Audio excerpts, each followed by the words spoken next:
Bienvenidos. A partir de este momento les presentamos Es Noticia. Iniciando en Brasil. Bolsonaro genocida es la etiqueta en redes sociales. El órgano legislativo brasileño votó a favor de un informe que culpa al presidente Jair Bolsonaro por su falta de gestión de la pandemia del COVID-19.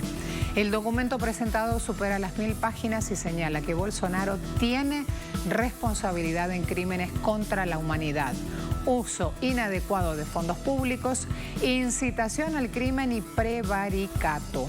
Con la etiqueta Bolsonaro genocida, usuarios de las redes expresan su condena al mandatario.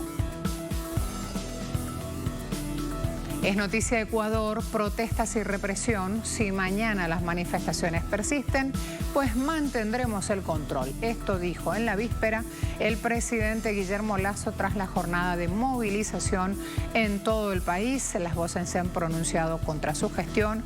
Una tensa jornada la de hoy que se ha saldado con al menos 37 detenidos y que tiene como detonante la subida del precio de los combustibles.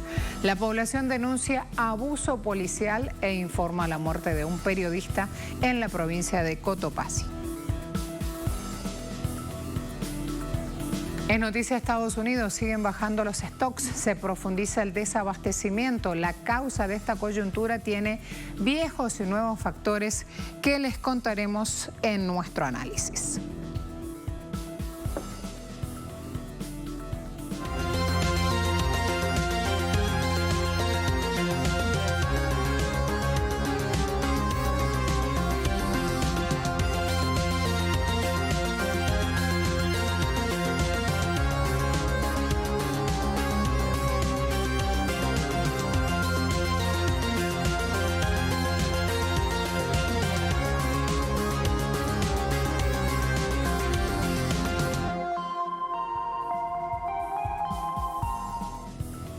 Fíjense, es noticia Brasil, ya está en manos de la justicia el informe del Senado que pide procesamiento de Jair Bolsonaro por crímenes de lesa humanidad y otros 8 delitos cometidos en pandemia.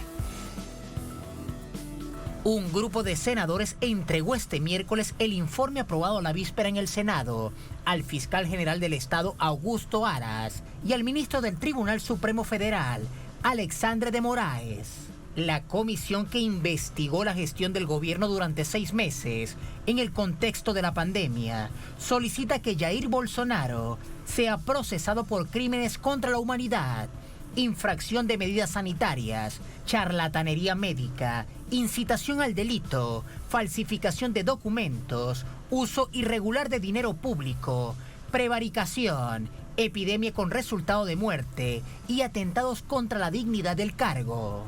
El informe final indica que la estrategia macabra del gobierno federal ante la pandemia supuso 120.000 muertes que se podrían haber evitado. Son el 20% de los brasileños fallecidos por COVID-19.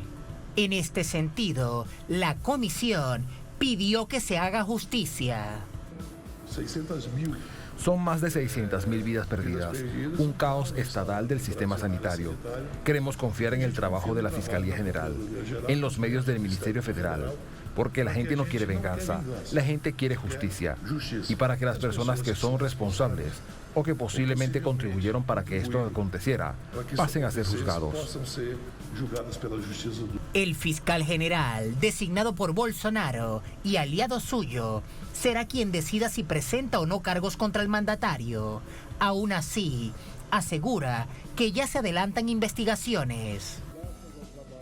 Gracias al trabajo de la CPI, ya tenemos varias investigaciones en marcha. Tenemos denuncias, acciones penales y civiles en curso, autoridades destituidas y la llegada de este material que involucra a personas con jurisdicción por función contribuirá para que podamos brindar la agilidad necesaria a la valoración de hechos que pueden ser punibles, ya sea civil, penal o administrativamente. Por su parte, Bolsonaro dice que no está preocupado por su futuro y tildó de payasada la investigación parlamentaria. Hay quien cree que aquí tenemos una dictadura, que yo meto preso a los periodistas, que cerceno la libertad de expresión, que maté gente en la pandemia, y eso influye en la gente que quiere invertir en Brasil y luego no invierte. La denuncia del Senado también afecta a más de 60 altos funcionarios, incluidos gobernadores, ministros, exministros y los 3 hijos del mandatario, caracterizados por su postura negacionista de la pandemia. Son acusados de demorar deliberadamente la compra de vacunas, de promocionar medicamentos no probados, de hacer caso omiso a indicaciones de corrupción, inacción para evitar el colapso de la sanidad. Nos acompaña Emir Sader, sociólogo, politólogo, escritor brasileño. Bienvenido. De inmediato quiero preguntarle acerca de los dichos de Bolsonaro. Él indica que la acusación por crímenes contra la humanidad es una payasada que daña la economía. Bueno, el principal daño, creo yo, no es solo que se denuncia lo que ya se sabía, ¿no? La incapacidad del gobierno de haber comprado las vacunas que le fueron ofrecidas el año pasado, etc. Pero que además fue un tema de corrupción. Es decir, no solo no han comprado las vacunas que eran indispensables, como además hicieron negocios con medicamentos no recomendados por la ciencia, es decir, con empresas fallutas de varias partes del mundo, con las cuales incluso sus hijos se involucraban en negocios. Entonces no es solo la incompetencia del gobierno para proteger la población respecto a la pandemia, sino que han ganado plata con eso. Entonces además se le junta la idea de corrupción sobre Bolsonaro, sobre sus hijos y sobre otras 70 personas. Ganar plata con la tragedia. Le pregunto, Emir, ¿qué consecuencias puede tener para el pueblo brasileño esta situación política? Bueno, el horizonte de Brasil está cada vez más claro, ¿no? Bolsonaro no tiene ninguna posibilidad de ganar las elecciones, no tiene posibilidad de dar un golpe, pero tiene apoyo parlamentario para impedir el impeachment, el proceso en contra de él en el Congreso. Entonces, en verdad, lo que se dibuja como futuro obvio es la victoria de Lula. Hoy, aliás, Lula tiene su cumpleaños, ¿no? En un año más, Lula ya estará probablemente elegido en primera vuelta como presidente de Brasil. Pero ¿cómo el país va a aguantar todo eso en 14 meses más? 2 meses de este año y 12 meses más hasta que Lula pudiera elegido tomar posesión en 1 de enero de 2023. Hay una delegación del partido muy conservador, Partido Liberal, que indica que ya están molestos por los coqueteos de Bolsonaro a la hora de buscar socios de gobierno. Le pregunto, ¿quién se quiere asociar con Bolsonaro en este momento? Bueno, cuanto más nos acercamos de las elecciones, más políticos, sobre todo candidatos, se van a alejar de Bolsonaro. No le seguirán dando el apoyo parlamentario para impedir el impeachment, pero seguramente en la campaña electoral va a ser huérfano. Nadie va a querer tener a alguien que tiene un nivel de rechazo del 56%, que tiene 23% de apoyo contra 49% de Lula. Entonces yo creo que varios partidos y parlamentarios, incluso ministros, se van a distanciar porque quieren ganar elecciones, por lo menos para su mandato personal. Y eso se va a multiplicar mucho, ¿no?, de aquí para adelante. Hay prensa alemana, Emir, que está diciendo que las denuncias contra Bolsonaro cayeron como una bomba en lo doméstico, en lo local en Brasil. ¿Qué cree usted? No, es una comisión parlamentaria del Senado que está trabajando hace más de 2 meses. Entonces se sabía de todo, porque todos los testimonios, los debates fueron transmitidos por televisión. Entonces el resultado la gente lo tiene sintéticamente ahora, pero lo fue tomando conocimiento de todo a lo largo de 2 meses y medio de transmisión por televisión de esa comisión parlamentaria. Entonces no es una novedad, digamos, para el pueblo brasileño las consecuencias. Es una síntesis muy dura. Ningún presidente de otro país del mundo sobreviviría a acusaciones como esas, ¿no? Acusaciones sobre Panama Papers son muy graves para el presidente de Chile, el presidente de Ecuador, puede que no sobrevivan. En Brasil acusaciones mucho más duras simplemente porque no vivimos una democracia. Hubo un golpe que sacó Dilma Rousseff de la presidencia y desde entonces el judiciario está sometido al gobierno, ¿no? El que debiera implementar las medidas es un procurador general de la República nombrado por Bolsonaro. Entonces no se espera mucho como consecuencia de las medidas, de las resoluciones de la Comisión Parlamentaria de Investigación. Yo recién preguntaba en la información periodística si no era peligroso que una sola persona, en este caso la figura del procurador, sea quien recibiera todo el peso de tomar la decisión de avanzar en este proceso judicial. ¿Qué cree usted? No, es totalmente indebido, salvo si el Supremo Tribunal Federal tome una resolución que lo obligue a implementar. Eso es lo que pudiera suceder. Pero son 9 acusaciones, probablemente alguna va a implementar, otra no. No va a rechazar todo de una vez, que sería un escándalo. Pero va a tomar medidas muy lentas, muy ineficaces, ¿no? Puede que el Supremo Tribunal tome medidas que lo obliguen a implementar por lo menos una parte de esas acusaciones, ¿no? Entiende. Ahora, una cosa es que a un político se le diga o se lo tilde de inepto, de fracasar con el plan económico, y otra cosa es de acusar judicialmente a un político, que es el presidente, la máxima figura de un país, por actuar con dolo, por actuar con negligencia, por actuar en delitos tipificados por la ley del país como crímenes de lesa humanidad. Decíamos, es la primera vez que ocurre en Brasil. Este triste precedente, ¿cómo cree que se va a replicar de aquí en más a la hora de Bolsonaro gestionar la institucionalidad del país? Bueno, en verdad la discusión en la comisión era si lo debiera acusar directamente de genocida o de crímenes contra la humanidad. Para mantener la mayoría de 7 votos, mantuvieron eso. Ahora, Bolsonaro tiene aliados. El presidente de la Cámara de Diputados ya tuvo una postura muy negativa, diciendo que el Senado no podía acusar a diputados, etcétera, etcétera. Entonces, en verdad, él tiene aliados que lo van a no neutralizar, pero disminuir los efectos de bomba que debieran tener acusaciones de ese orden, ¿no? El Artur Lira de la Cámara de Diputados ya hizo una declaración muy disconforme, no con el contenido, sino con el hecho que diputados, incluso vinculados a él, directamente están involucrados en la acusación, diciendo que el Senado no tendría poder para hacer algo así, ¿no? Entonces él tiene todavía aliados para intentar defenderse, ¿no? Él seguirá, ahora hizo declaraciones hace 2 días que él actuó perfectamente bien, que no tiene que dudar de nada, que no hay ninguna acusación sobre él que tenga realidad, según él, ¿no? Entonces, de verdad, es un hombre que está fuera de la realidad, absolutamente. Lo único que piensa él es salvarse a sí mismo, salvar a los hijos y eventualmente intentar una reelección. No piensa en el país, no piensa en la cantidad de muertos ni nada. Bajó mucho la cantidad de muertos, pero aún así Brasil tiene más de 300 muertos al día. Es una cifra alta. Ya tuvo 4.000. Bajó por la vacunación, que es muy efectiva, que lo hace el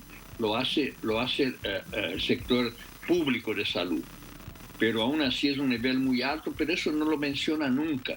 Nunca se dirige a las familias, nunca visitó un hospital para ver cómo está la gente, nada de eso, absolutamente ajeno, ¿no? Te pasa una imagen de una persona sin ninguna sensibilidad, sin ninguna empatía con lo que sufre el país. Por eso será, Emir, que ya en las redes hay una sentencia judicial contra Bolsonaro desde el momento en el cual la etiqueta que han usado a lo largo de esta jornada y que en este momento todavía se sigue usando es Bolsonaro genocida. Esa es la etiqueta. Sí, eso es lo que corre. La gente lo llama de genocida cuando circula, cuando va, etcétera, ¿no? Es una cosa más fuerte, pero crimen de lesa humanidad, por Dios, ya es una cosa de una gravedad enorme, ¿no? Genocidio es una palabra que sintetiza bastante eso, ¿no?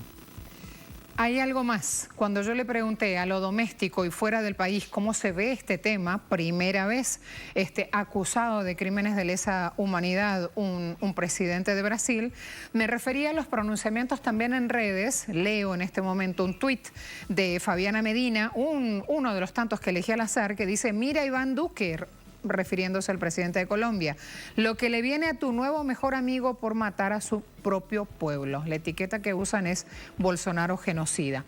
Ya para cerrar, me gustaría también preguntarle sobre las repercusiones en nuestra Latinoamérica una vez que se conoce la información en Brasil. Bueno, yo creo que va a haber mucha... Lula, que por lo demás hace cumpleaños hoy día, Lula saldrá con Celso Amorim, su ex ministro de Relaciones Exteriores, para un viaje por Europa, ¿no? Alemania, Francia, Bélgica, España.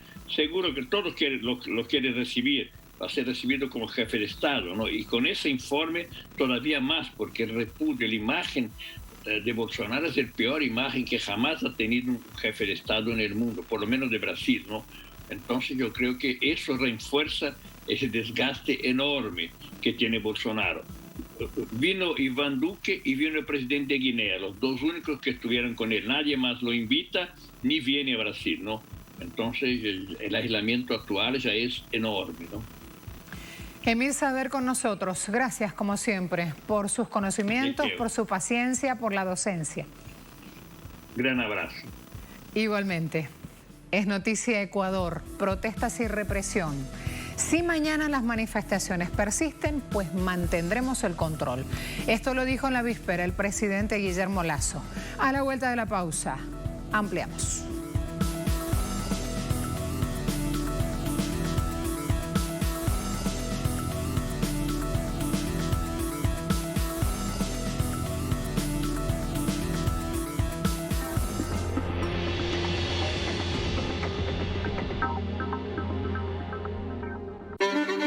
La reactivación de la planta de amoníaco y urea, continúa la era de la industrialización del gas. Nuestra planta garantiza la seguridad alimentaria del país y potencia la producción agropecuaria. Es fundamental nuestra planta de urea para poder garantizar la seguridad alimentaria, reducir costos de producción agropecuarios y poder competitivamente ingresar a mercados internacionales.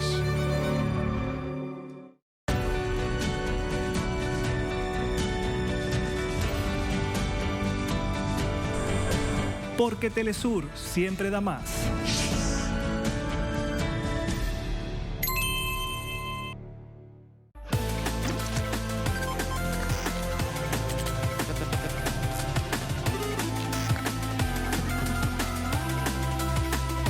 Nos acercamos a una nueva era.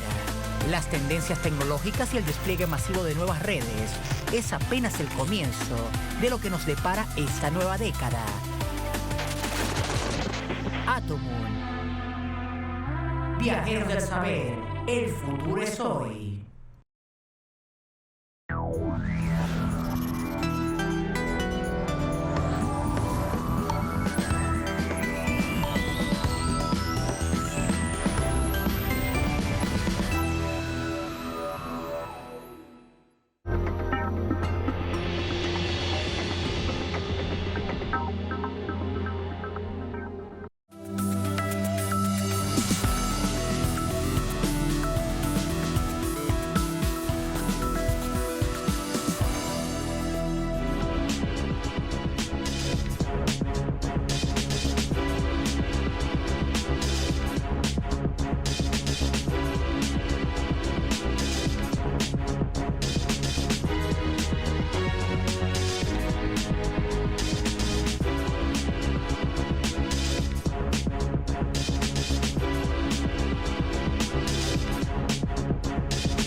Es noticia Ecuador, el gobierno del presidente Guillermo Lasso arremete con violencia y gases lacrimógenos a los manifestantes que exigen el cese de las políticas económicas que afectan a quienes menos tienen. Movimientos sociales e indígenas salieron a las calles a manifestar en una nueva jornada de protestas contra las políticas neoliberales del presidente Guillermo Lasso. Una vez más, el Ejecutivo arremetió contra los indígenas a través de los cuerpos represivos. El líder del CONAIE puso 7 condiciones para regresar a la situación de calma, que según dijo, fueron acordadas en una reunión virtual con varios representantes del movimiento indígena. Entonces decimos, presidente de la República, entendiendo este escenario, congele en $1.50 el diésel, porque ahí él empezó a decidir en este país cuando él fue presidente de la República, y en $2 a $2.10 congele el precio de la gasolina. Los convocantes y participantes en las movilizaciones demandan una política económica y social que favorezca a los sectores populares más vulnerables, golpeados además por la pandemia. Esta decisión hemos tomado colectivamente frente a las nuevas medidas económicas que cada vez nos tiene ya dominados a nuestras poblaciones, a nuestros transportistas y a nuestras comunidades. Como resultado de las movilizaciones efectuadas la víspera, al menos 37 personas fueron arrestadas y también hubo reportes de uso de gases lacrimógenos y otros mecanismos represivos para disolver las manifestaciones. La CONAIE reclamó la liberación de todos los detenidos de manera arbitraria, injusta y violenta por las fuerzas policiales durante la jornada de movilizaciones. Se estima que unas 1.500 personas hicieron presencia en las protestas del martes en la capital Quito, con la participación de movimientos sociales, indígenas, gremiales y estudiantiles, hasta ahora las mayores en los 5 meses de la gestión de Guillermo Lasso. Lo acontecido en esta jornada con Orlando Pérez, informándonos desde Quito. Bienvenido. Hola, ¿qué tal, Marcela? Buenas noches a ti, a la audiencia de América Latina de Telesur, que además ha sido el canal que más se sintoniza en estos momentos, a partir de que en algunos medios de comunicación parece que bajó el tono de la información alrededor del significado que tiene para este país el paro nacional convocado por los movimientos sociales agrupados en el Parlamento de los Pueblos. El día de hoy, para conocimiento de la ciudadanía y de nuestra audiencia en general, alrededor de 12 provincias vivieron momentos de protesta popular, bloqueo de carreteras, manifestaciones de pobladores, campesinos y algunas organizaciones sociales. Por ejemplo, en la capital ecuatoriana se impidió con una gran represión, con una masiva proliferación de gases lacrimógenos, el ingreso por la llamada Panamericana Norte, es decir, por el norte de la capital. Y eso efectivamente exacerba los ánimos porque los que se movilizaban por esa zona querían entrar a la ciudad para manifestarse pacíficamente. Lo mismo ha ocurrido en las zonas centrales, las provincias centrales del Ecuador, en las provincias donde hay mayor población indígena, donde la mayoría de las carreteras han sido bloqueadas, pero efectivamente parecería que baja el tono porque en Quito o en Guayaquil no se percibieron, no se protagonizaron manifestaciones callejeras, y eso da cuenta efectivamente de que el impedimento para ingresar a las ciudades, el control, y algo que ya lo mencionábamos ayer, Marcela, y que llama la atención porque el día de hoy han proliferado decenas de imágenes de agentes vestidos de civil, insertados, camuflados, en las manifestaciones que detienen o al menos alertan a otras fuerzas policiales para el control de las manifestaciones. Esta nueva táctica, digamos nueva en el sentido que es masiva y que se evidencia, también ha impedido que, por ejemplo, algunas personas se arriesguen a salir a manifestarse porque consideran que efectivamente se está deteniendo a gente inocente con el afán de atemorizar a la población. Y el otro elemento que también fue motivo de preocupación es que el día de hoy, en medio de la manifestación, de la discusión pública, de la atención volcada a cómo se protagonizan las manifestaciones y las movilizaciones, el presidente Lasso lanzó un decreto que privatizaría el servicio de energía eléctrica y además apunta, según los entendidos que han empezado a analizar este decreto, a un incremento de las tarifas de luz. No sé si esto, porque efectivamente se está analizando qué consecuencias podría tener, se podría parecer a lo que pasa en estos momentos en España, es decir, que sea el mercado el que imponga los precios, las tarifas de la energía eléctrica, lo cual además genera una gran preocupación, una gran atención entre la ciudadanía, porque ya se ha vivido un incremento notable. Hay denuncias. De hecho, en las redes sociales, gente que sacaba su papeleta de la tarifa eléctrica, donde se veían incrementos incluso hasta del 300 y en otros casos del 500% de la tarifa eléctrica, lo cual efectivamente da cuenta de que se van acumulando una serie de insatisfacciones, de molestias en la ciudadanía que posiblemente se vean reflejadas después del feriado. Porque para cerrar esta parte, Marcela, te tengo que informar que el presidente Guillermo Lasso ha invitado a Leonidas Issa y a la dirigencia de las organizaciones indígenas para el próximo 10 de noviembre a una reunión, a un diálogo al Palacio de Carondelet, en el centro histórico de la capital. Esa invitación pretendería o intenta abordar estos temas, pero evidentemente el feriado que en el Ecuador está decretado para el 1, 2 y 3 de noviembre podría, algunos dicen, neutralizar, apaciguar o al menos neutralizar la posibilidad de la movilización social, Marcela. Muchas gracias. Voy a sumar a Irene León, socióloga, miembro de la Red de Intelectuales en Defensa de la Humanidad. Nos está acompañando desde Quito también. Bienvenida, Irene. Buenas noches, Marcela. Muy grato estar en Telesur. Muchas gracias por esas palabras y por su presencia. De inmediato quiero quedarme con un concepto que Orlando nos comentaba desde allí, nos iba narrando, contando cómo fue la jornada de hoy, este balance del día en Ecuador, y aparece nuevamente el miedo como herramienta de opresión, no solamente de presión social, sino de opresión, con lo cual vemos que algunos ciudadanos han optado por quedarse en casa y ya se empieza a elucubrar, a tejer un panorama donde el miedo es el protagonista. Hablemos, por favor, de esto. Además de la represión que ya fue descrita ampliamente por Orlando Pérez, estamos en estado de emergencia nacional por 60 días. Entonces, eso dice del modo como este gobierno está dando una respuesta a estas demandas del pueblo. Esto inició antes de esta convocatoria a movilizaciones desde hace varios meses, de verdad. Las últimas semanas en particular, en el campo de la costa especialmente, se han realizado movilizaciones permanentes, sostenidas de campesinos luchando por sus derechos, ni siquiera derechos, por la posibilidad de poder continuar ejerciendo su trabajo como lo han hecho siempre. Entonces, parte de esta respuesta del estado de emergencia que está decretado por 60 días tiene que ver con eso, con las movilizaciones que el pueblo viene expresando en distintas partes del país. La respuesta es esta, la violencia. Hemos visto tanto militar y policía que hasta irónicamente mucha gente dice que hay más militares y policías que movilizados en muchos lugares. Entonces hay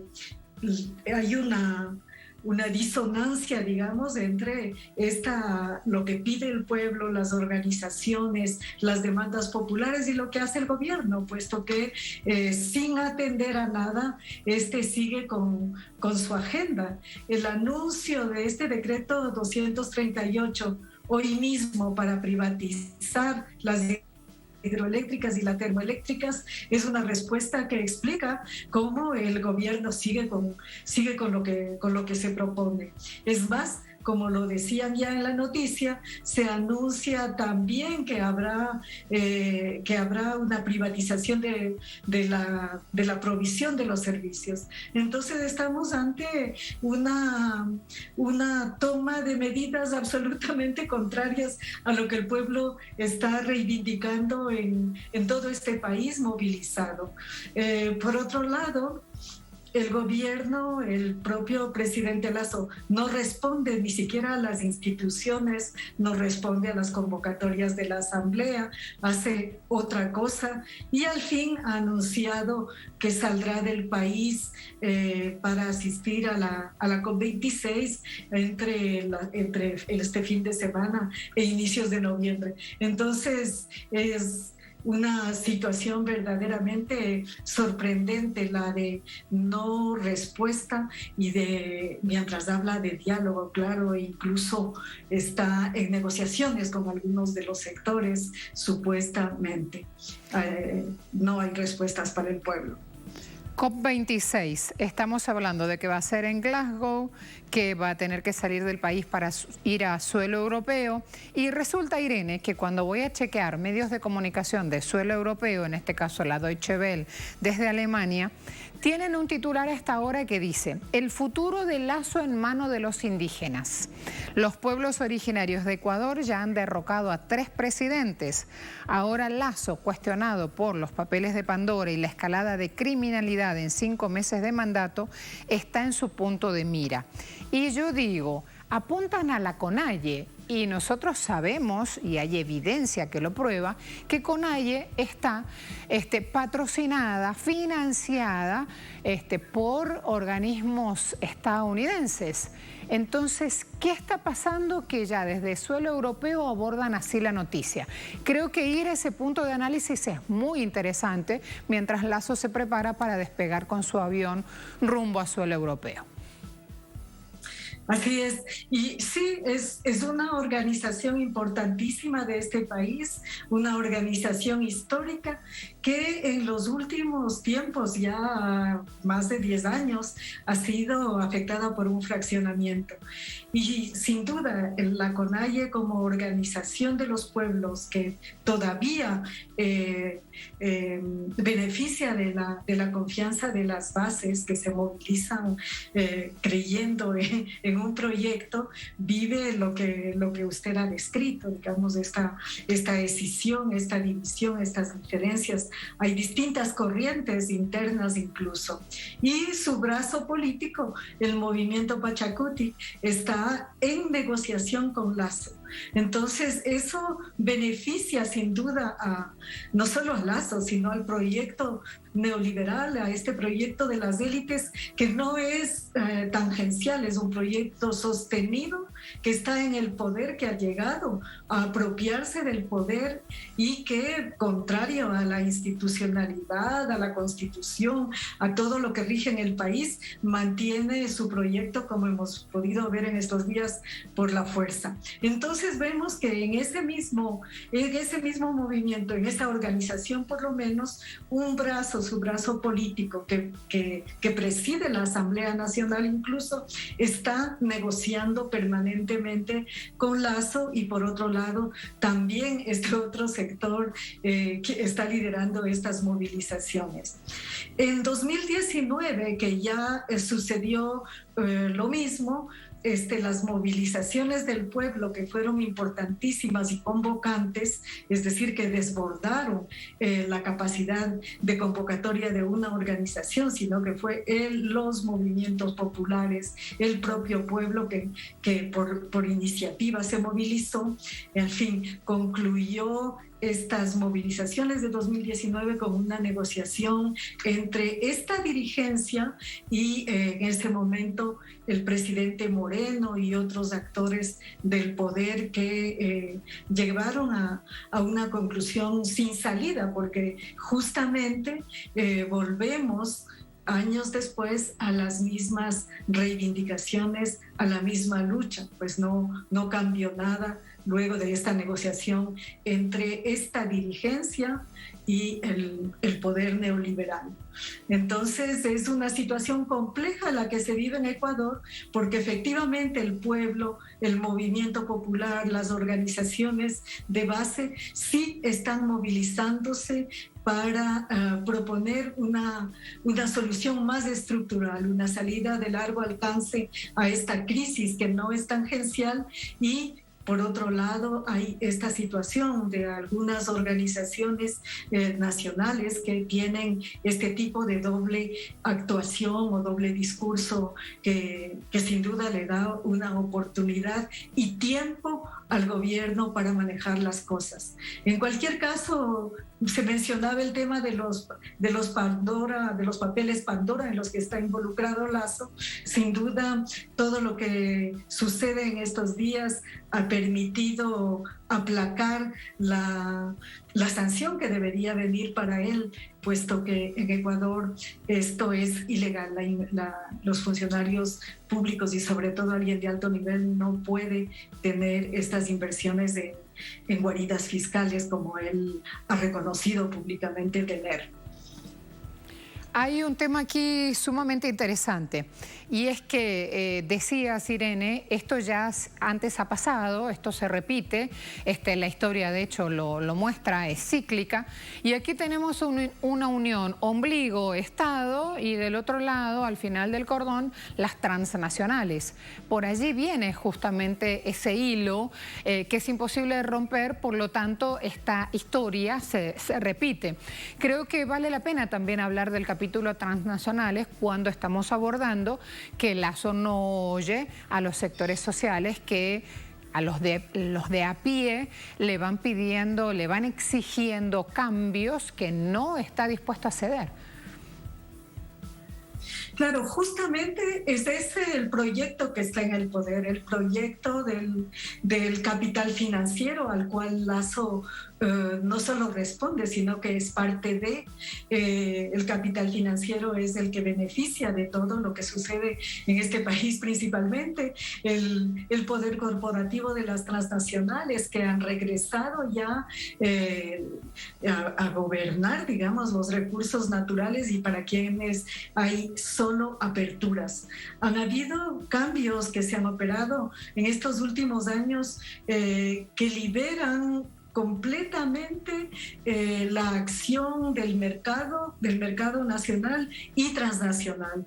Entonces estamos hablando de un país que tiene esta suerte de esquizofrenia. Por un lado, una constitución que todavía está vigente y claro que los liberales quieren ya salirse de ella, pero que todavía está vigente y que todavía representa el interés de la mayoría de la población de un pueblo que por lo menos a la mitad se ha pronunciado por este proyecto consignado en la Constitución, que es uno de soberanía, y por otro lado los intereses de estos grupos que han capturado el poder y que quieren mantenerse en este a todo precio y que es el de el mundo corporativo, de las transnacionales y del capital financiero principalmente, y como dije, también de intereses que tienen que ver con el complejo industrial militar, como estos puntos de observación que se acaban de inaugurar hoy mismo, a pocos pasos del lugar donde estuvo la base de Manta, que fue cerrada durante la Revolución Ciudadana, que ha sido un acto muy simbólico y también un acto muy simbólico del gobierno en el poder ahora de abrir puntos de observación estratégica a pocos minutos de ahí, en el lugar emblemático de la Revolución Alfarista en Montecristi. Entonces está Ecuador en una disputa lleno de complejidades, con mucha dispersión por parte de las fuerzas populares y de los movimientos sociales, y claro, con una capacidad siempre presente de movilización popular en la que el país sí se reconoce, y con demandas sociales que van mucho más allá que lo que se está planteando por un grupo de quienes coordinan las movilizaciones, que son los precios de la gasolina. Acá hay una disputa por temas estructurales y de modelo también, que son muy importantes para el pueblo, para su futuro, para sus posibilidades de ser incluso. Gracias, Irene. Gracias a usted. Buenas noches. Buenas noches. ¿Cuántas cosas surgieron aquí? Una comunidad emocional, eso es un estado. Fíjense que terminaba nuestra invitada aludiendo a lo que implica ser, crecer, permanecer, luchar, resistir. ¿Vieron cuántos verbos se asocian a esta idea de comunidad? Es noticia Estados Unidos. Al regreso, siguen bajando los stocks en la nación estadounidense. Se profundiza el desabastecimiento. La causa de esta coyuntura reúne viejos y nuevos actores. ¿Quién pensaría que Estados Unidos iba a tener falta de papel sanitario? Díganme ustedes. Aquí los espero.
Es noticia Estados Unidos, desabastecimiento de alimentos y de otros productos.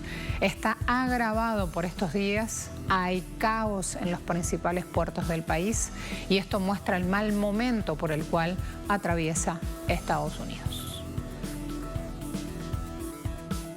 La falta de transportistas, el colapso de los puertos, la demanda de consumo sumergen a Estados Unidos en una crisis en la cadena de producción. Los buques que transportan contenedores hacen fila en el puerto de Long Beach, esperando descargar mercancías con valor de $24.000 millones que llegan desde Asia.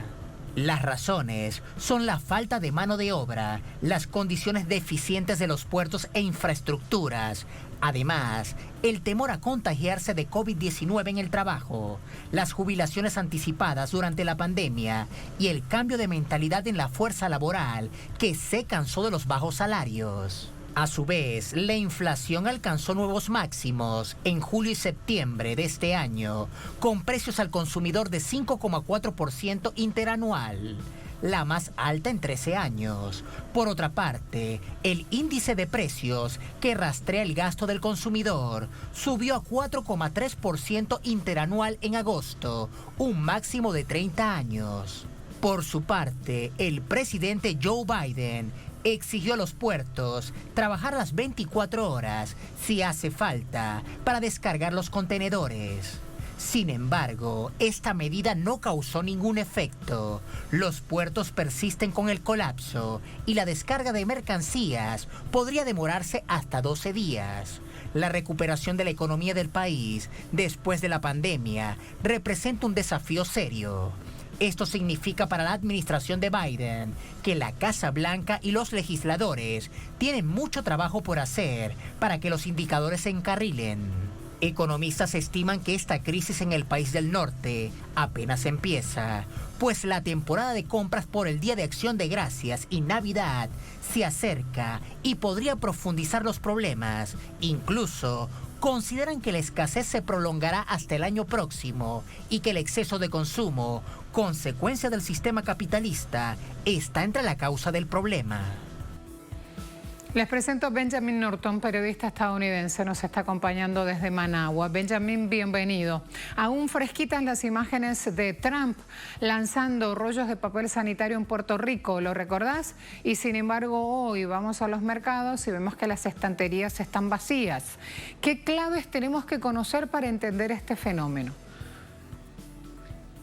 Sí, es muy importante entender que este problema que estamos viendo ahorita es producto de la ideología neoliberal de la economía estadounidense, porque durante la pandemia no había mucha demanda, ¿no? Porque no había mucha gente en sus casas, no estaban en los restaurantes, no estaban comprando productos. Entonces, en ese momento, las empresas en Estados Unidos no compraban materiales, no compraban productos para fabricar los bienes, para fabricar la tecnología y todo eso, y terminaron sus contratos a largo plazo.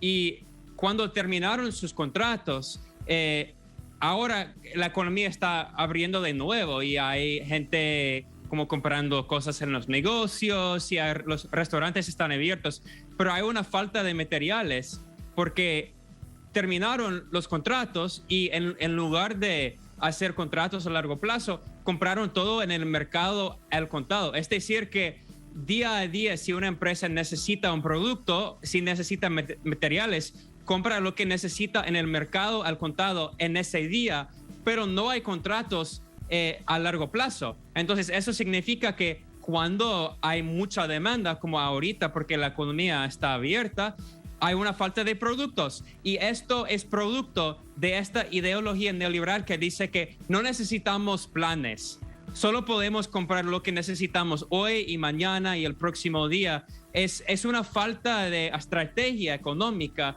y el producto es el caos que estamos viendo. Hay algo interesante aquí para decir. Se habla incluso de desabastecimiento energético y allí la cuestión cambia, Benjamin. Lo siento, no la escuché. Digo, también se menciona ya en algunos artículos que el desabastecimiento que se viene es el energético.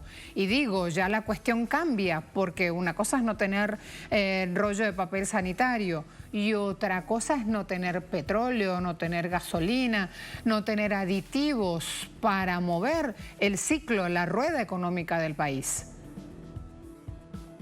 Sí, exacto. Es increíble porque Estados Unidos y los medios comerciales siempre atacan a Venezuela y otros países independientes y dicen que supuestamente hay una falta de comida y productos como papel higiénico y todo eso. Pero ahorita en Estados Unidos sí hay una falta de esos productos y otra vez es producto de esta ideología neoliberal, porque las empresas quieren cortar todos los costos, no quieren pagar a los empleados, no quieren contratar a empleados. Entonces, lo que hacen para minimizar los costos de todo, para que puedan ganar más dinero, es que solo compran lo que necesitan esta semana o este día. Entonces, otra vez, hay un producto de papel higiénico, hay un producto de productos, hay una falta de productos así. Exactamente, es producto de esta ideología neoliberal. Y ahora en Venezuela... Sigo escuchándote. Hay un eco y hay un problema, no puedo... hay un eco muy grande. De acuerdo, tratamos de mejorar el sonido. Continuemos, por favor, te oímos.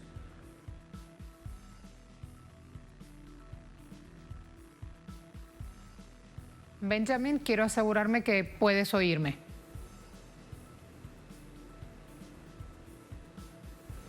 Estábamos hablando de estas consecuencias de este modelo y de estas debilidades sistémicas ya en la rueda económica, en el círculo económico estadounidense. ¿Puedes oírme?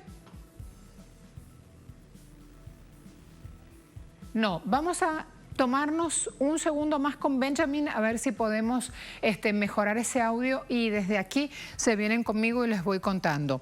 Esto no es nuevo lo que está pasando.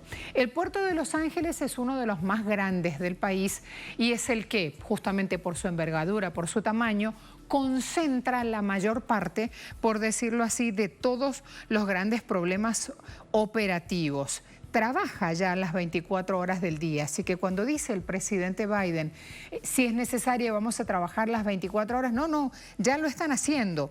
Han añadido turnos buscando aliviar la presión de aquellos trabajadores que son los que aceptan cobrar menos de $15. También el presidente dijo que habría un compromiso de alargar las jornadas para las empresas de logística y para las cadenas de supermercados, con la idea de descongestionar y lograr que los 3.500 contenedores que están esperando aquí la descarga puedan seguir moviéndose en horario nocturno y hasta fin de año. ¿Saben cuál es el problema que también tenemos que mencionar aquí? Que políticos y expertos creen que la escasez seguirá el año próximo. Por eso me hubiese gustado concluir el análisis con Benjamin aludiendo a este punto, a este tema. Si puede oírme, retomo entonces con él. Benjamin, ¿esto también pasará el próximo año? ¿Cuál es tu punto de opinión sobre esto? Sí, el problema es que había un eco y escuchaba todo lo que ustedes estaban diciendo. Se entiende. ¿Y ahora puedes oírnos mejor? Creo que sí. De acuerdo. ¿El próximo año seguirá este problema de desabastecimiento en Estados Unidos?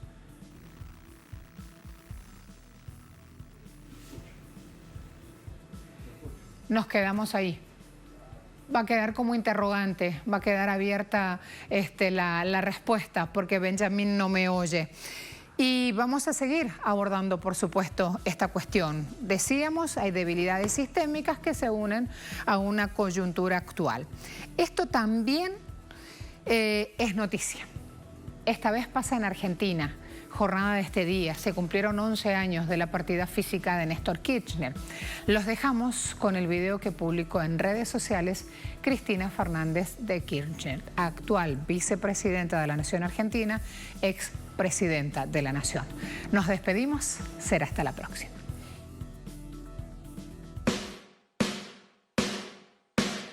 No estamos en el negocio de la política, estamos en la transformación de la patria. Me tocó salir al mundo a poner la cara por la Argentina. Y había sectores aquí en la Argentina que decían, miren cómo se pelea el presidente, miren cuánto se pelea. Yo no me peleaba por pelearme, ni mucho menos. Yo estaba luchando por los intereses de una patria que estaba quebrada y fundida y que no quería arrodillarse ante los intereses que vaciaron la patria. Ni claudicar, ni arrodillarnos. Salir a defender con hidalguía y dignidad los derechos de los argentinos. Yo veía que muchos que trabajaban conmigo se ponían nerviosos y pálidos, pero esa compañera que ven allí que tira con esto, se mete para adelante con el coraje que tuvimos todo el tiempo. No vinimos de paseo, vinimos a gobernar y vinimos a ponernos frente al pueblo argentino.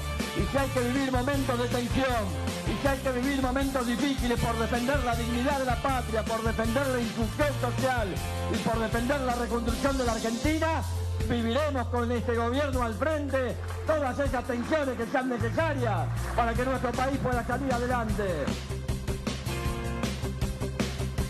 Destinar nuestras reservas de libre disponibilidad al pago de la deuda total con el Fondo Monetario Internacional.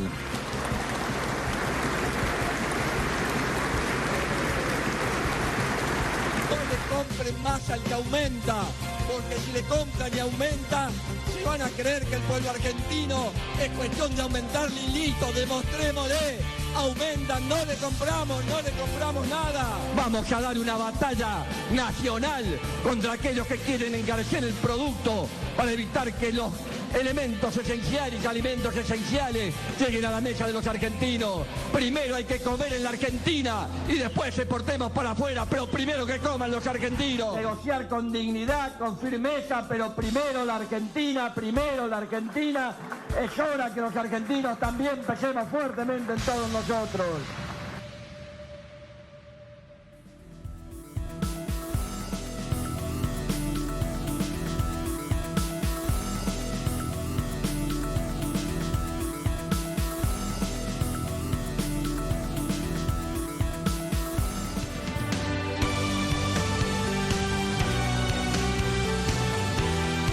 Telesur siempre da más.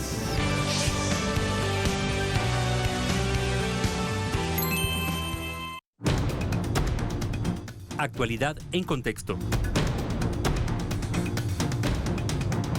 Cambio climático amenaza a la humanidad. 22 de marzo de 1985 se crea el Convenio de Viena para la protección de la capa de ozono con el fin de alentar a las economías hegemónicas a adoptar medidas contra actividades que puedan producir efectos adversos en la capa de ozono y amenacen la vida humana. 1998 se instituye el Grupo Intergubernamental de Expertos sobre el Cambio Climático como órgano de las Naciones Unidas con el propósito de implementar estrategias de adaptación y mitigación del cambio climático. 12 de junio de 1992, Conferencia de las Naciones Unidas sobre el Medio Ambiente. El líder cubano Fidel Castro alertó: una importante especie biológica está en riesgo de desaparecer por la rápida y progresiva liquidación de sus condiciones naturales de vida, el hombre. 11 de diciembre de 1997, Protocolo de Kioto. Se acuerda reducir al menos un 5% las emisiones de gases de efecto invernadero en un periodo que va desde el año 2008 al 2012. Una de las debilidades del convenio fue el retraso en la entrada en vigencia, que se prolongó hasta 2005. Estados Unidos, la nación más contaminante del planeta, se negó a ratificarlo.